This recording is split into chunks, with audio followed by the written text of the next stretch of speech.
There's a moment during Artemis II's return to Earth when everything that matters comes down to one question, and nobody can do anything about the answer. As Orion slams into the upper atmosphere at 40,000 kilometers per hour, the air molecules in front of it can't move out of the way fast enough. They pile up, compress, superheat, and ignite into plasma. A glowing sheath wraps around the capsule so dense that radio waves can't pass through it in either direction. Inside, the crew watches the windows turn white. They feel their bodies pressed hard into the seats. They hear the sound of atmosphere being ripped apart just a few centimeters away. Outside the capsule, temperatures climb past 2,760 degrees Celsius. In Houston, every monitor and mission control goes blank. No data, no voice, nothing. If the heat shield does its job, contact resumes on the other side. If it doesn't, that silence becomes permanent. Reed Wiseman, Victor Glover, Christina Cook, and Jeremy Hansen lifted off from Kennedy Space Center on April 1st, 2026, on the most powerful rocket NASA has ever flown. They are the first crew to travel beyond low Earth orbit since the final Apollo mission wrapped up in December 1972. The first woman to reach deep space, the first Black astronaut to go there, the first Canadian. Their trajectory took them more than 460,000 kilometers from home, about 7,600 kilometers beyond the far side of the moon. No human being has ever been that far from Earth. Every kilometer of that distance has to be survived on the way back. Reaching the moon is an engineering problem. Returning from it is something closer to a controlled bet against physics. The phase of this mission that genuinely frightens the people who built it isn't the launch, which, by most accounts, went almost too smoothly. It isn't the burn that kicked Orion out of Earth's gravity well and onto a lunar trajectory. It isn't even the 50-minute communications gap as the crew swings around the moon's far side, hidden from Earth's signals entirely. It's the final 10 minutes, and more specifically, 4 minutes inside those 10. That's how long the plasma blackout lasts at peak heating. 4 minutes where the capsule exterior is hotter than a blast furnace, where the crew has no connection to the ground, where no abort is possible, and where the heat shield either performs or it doesn't. There is no in-between, no rescue, no override from Houston. To understand why this reentry is categorically different from anything NASA has done in recent decades, you need to compare velocities. A crewed capsule coming home from the ISS hits the atmosphere at roughly 28,000 kilometers per hour. Engineers understand that environment in detail. Hundreds of missions have mapped it thoroughly. Orion is coming in at just over 40,000 kilometers per hour, Mach 32. That's not an incremental step up. The thermal loads at that speed scale dramatically. The air in front of the capsule compresses into a shockwave, heats past any temperature useful metal can tolerate, and becomes ionized gas. The face of the heat shield reaches 2,760 degrees Celsius. Steel melts at 1,370. Titanium gives out around 1,670. The actual structure of Orion's crew module, carbon fiber and titanium, would be vapor in under a second, with nothing between it and the plasma. What stands between them is a material called avcoat. Avcoat is an ablative heat shield, meaning it works by destroying itself at a controlled rate. The outermost layer chars when it hits the thermal environment. That charring process consumes heat that would otherwise transfer into the vehicle. The charred material then peels away into the airstream, taking that absorbed energy with it. Fresh material underneath takes its place, and the process repeats. Layer by layer, the shield burns off so the capsule doesn't. NASA has used AVCODE before. Every Apollo capsule that carried a crew home from the moon relied on it. 6 missions, 0 failures. When Orion needed a shield rated for lunar return conditions, the decision to go back to AVCODE was straightforward. The manufacturing approach was different this time. Apollo's heat shields were built as a single integrated honeycomb structure, approximately 320,000 individual hexagonal cells, each filled by hand with AVCODE compound. Slow, expensive, but monolithic. Lockheed Martin's approach for Orion used roughly 186 pre-formed AVCODE blocks instead, bonded onto the 5-meter carbon fiber base in a puzzle-like arrangement. Far more efficient to build. Whether it would perform the same way under actual reentry conditions was a question that couldn't be answered in a ground lab. The only way to find out was to fly it. They flew it. And when engineers got the capsule back and pulled the heat shield off, the answer wasn't what anyone expected. Artemis I launched in November 2022. No crew, 25 days, loop around the moon and come home. Nearly every objective was met, and NASA declared it a success. Then, the inspection happened. More than 100 spots on the heat shield showed damage that no model had predicted. The AVCODE hadn't just ablated, it had fractured. Chunks of charred material broke away in irregular patterns, exposing sublayers that were never supposed to face direct re-entry heating. The loss wasn't catastrophic in terms of thermal performance. Temperatures inside the cabin stayed completely normal. But the way the material failed was deeply unpredictable.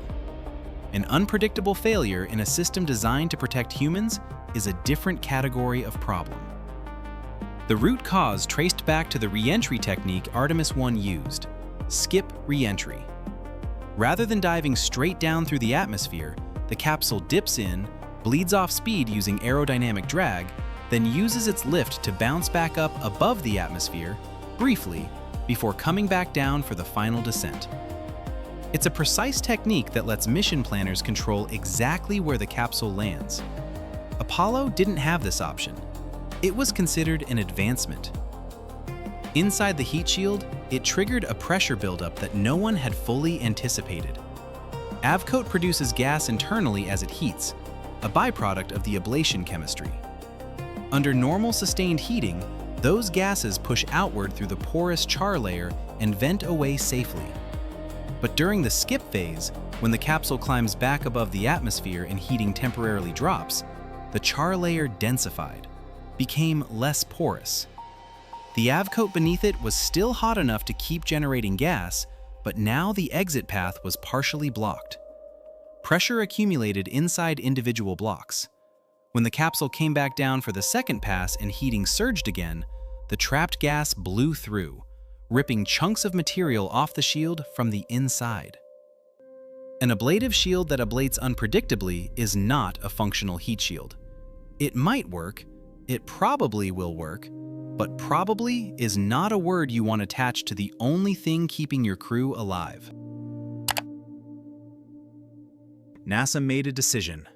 They would not replace the heat shield for Artemis II. Rebuilding it would have meant years of additional delay. The program had already slid from 2024 to 2025 to 2026 under the weight of technical setbacks, scrubbed countdowns, and propellant system issues. NASA Administrator Jared Isaacman, who flew to orbit himself on Polaris Dawn and evaluates risk as someone who has actually worn a pressure suit, reviewed the engineering data and signed off on flying with the existing shield. What changed instead was the flight plan. Skip re-entry is out. Orion will come home on a steeper, direct trajectory. Harder initial contact with the atmosphere, but continuous. No pause. No moment where pressure can build up inside the AVCODE blocks before the second heating surge. The gas that caused the fracturing during Artemis I will have a continuous path to vent. The cost of this change is real. Peak G-forces increase. The thermal pulse is sharper. The landing zone becomes less flexible. Engineers ran tests at Ames Research Center using modified arc jet facilities. modeling cases where the heat shield lost significantly more material than Artemis I experienced. In all scenarios tested, cabin integrity held. Here's the number that doesn't appear in the mission overview documents. NASA's own risk estimate for Artemis II ranges from 1 in 50 to 1 in 2. The conservative end is a 2% chance the crew doesn't come home. The other end is a coin flip. NASA's stated threshold for acceptable crew risk on Artemis missions is 1 in 30. This mission may sit outside that boundary. Rick Henling runs the entry flight control team in Houston. Everything he does on this mission is oriented toward one goal: getting the crew through reentry. His team monitors every parameter in real time during descent: altitude, velocity, thermal data, structural loads, parachute deployment sequencing. Except for the 4 minutes when they can't monitor any of it. The communications blackout during hypersonic reentry is a problem that has existed since the beginning of human spaceflight. Plasma absorbs and scatters radio signals across every usable frequency. There is no technology that currently penetrates it. For 4 minutes at peak heating, Henling and his controllers will sit at consoles displaying no data, watching a mission clock, and waiting.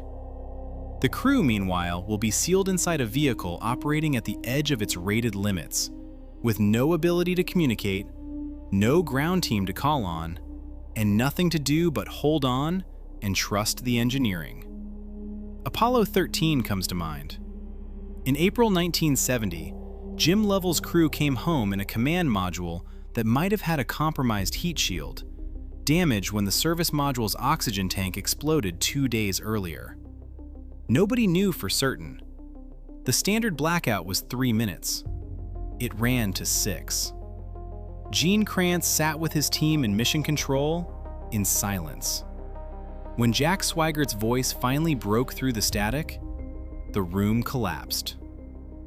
In February 2003, Columbia didn't come back.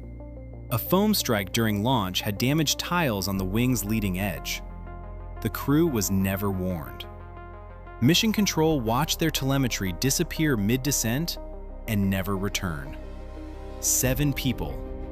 No warning, no chance. Atmospheric reentry has killed astronauts before. That's not history. That's the context for what happens next. Reentry is different from every other part of a space mission in one specific way. It's the only phase where there's no margin for anything to go wrong, and no time to respond if it does. Launch is violent, but it's a beginning. The crew is pushing away from Earth, every system firing with intention. The cruise to the moon has a quality of stillness. Wiseman described watching Earth from a distance during a downlink, the whole planet visible at once, the Terminator sweeping across it in real time, and ran out of words to describe it. Re-entry is neither of those things. It's the only moment in the mission when the physics are working against you, and there's no negotiation to be had. The entry angle has to be exactly right. Too shallow, and the capsule uses the atmosphere as a ramp and exits back into space permanently. No fuel left, no way back. Too steep, and the deceleration forces and heating rates exceed what the vehicle can survive. The margin between those two outcomes is measured in fractions of a degree. The shield has to perform across an unpredictable ablation pattern. The parachute sequence has to execute in exact order. The pressure vessel has to hold. All of this happens in minutes, at speeds that turn air into fire. Orion's heat shield spans 5 full meters, the largest ablative shield ever built for a crewed vehicle. The Avcoat blocks range from 2.5 to 7.5 centimeters thick. That's the margin between the crew and plasma that would destroy exposed titanium before a nerve impulse could travel from skin to brain. After peak heating passes, if it passes, Orion is still moving fast. At around 7,600 meters altitude, 2 drogue chutes deploy to stabilize and slow the capsule from roughly 480 kilometers per hour. Then 3 pilot chutes pull out 3 main canopies, dropping the descent rate to about 27 kilometers per hour. Splashdown target, Pacific Ocean off San Diego. A Navy ship will be waiting. 4 minutes of silence. In Houston, Henling's team watches empty screens and counts. They have trained for this, run through it in simulation dozens of times. But simulation is a model of the real thing, not the real thing. Everyone in that room knows the difference. Somewhere above the Pacific, 4 people are hurtling through fire with no way to call for help and nothing left to do but wait. When the signal returns, if it returns, it will come through as a fragment, a burst of data, a voice. And in that moment, everyone in mission control will already know the answer before anyone says a word. Either the shield held, or the silence would have continued. We stopped going to the moon in 1972. Not because we lacked the capability. We had rockets, we had astronauts, we had the infrastructure.